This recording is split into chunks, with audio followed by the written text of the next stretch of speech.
My parents despised my fiancé. Dad framed him for fraud while mom faked a heart attack at our wedding and invited my ex to steal me back. When he refused their threats, they cut me off completely and said I deserved the tycoon, not a charity doctor. Now they're bombarding me with frantic calls after what I did. I'm Emma, 26, and my life feels like it's been scripted for a soap opera, complete with scheming parents and a love story that's got everyone clutching their pearls. I grew up in a Manhattan penthouse, the only child of Richard and Victoria Caldwell. My dad's a real estate tycoon who owns half the skyline. My mom's an event planner who throws galas that make headlines. They raised me to be their perfect little heiress, private schools, charity boards, the works. But I always felt like a bird in a gilded cage, flapping my wings against their expectations. Then I met Noah, and everything changed. He's a 28-year-old doctor who works with nonprofits, bringing medical care to places most people forget exist. He's got messy curls, a laugh that feels like sunshine, and a heart so big it makes mine ache. We met at a volunteer event. Me handing out bandages at a pop-up clinic, him stitching up a kid's scraped knee while telling silly jokes to stop the tears. I dropped a tray of gauze when he smiled at me. And by the end of the day, we were sitting on a curb, sharing stale coffee and talking about our dreams. Mine to start an art program for underprivileged kids. His to build mobile clinics in war zones.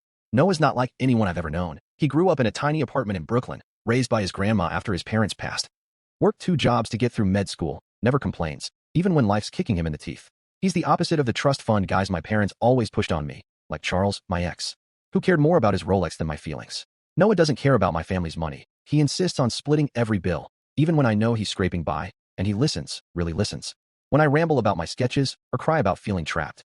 6 months ago, he took me to a wildflower field upstate, got down on one knee, and proposed with a simple silver ring. I said yes before he even finished, tears streaming, because for the first time, I felt free. Telling my parents was like walking into a lion's den wearing a meat dress. I sat them down at our dining table, the one that costs more than most people's cars, and blurted out that Noah and I were engaged. Dad's fork froze midair, his face turning the color of the Merlot he was drinking. Mom's smile went brittle, like glass about to crack. Who is this Noah? Dad asked, his voice all calm and deadly. The way it gets before he closes a shady deal. I told them about his work, his passion, how he makes me feel alive. But Mom cut me off, asking where he went to school, what his family does. Like she was vetting him for a country club membership. When I said he went to a state college, that his grandma was a retired teacher, Dad snorted, actually snorted, and said, "You're joking, Emma.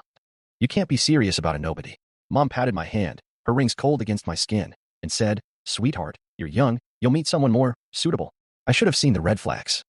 But I was too wrapped up in Noah and us to notice. They insisted on meeting him, so I brought him to one of our 4 Sunday dinners. The kind where Mom serves caviar and Dad grills you like you're on trial. Noah showed up in a blazer he'd clearly borrowed, his tie slightly crooked, but he was charming, asking Mom about her roses, complimenting Dad's whiskey collection. It didn't matter. 10 minutes in, Mom accidentally knocked her wine glass into Noah's lap, red staining his shirt like blood. She handed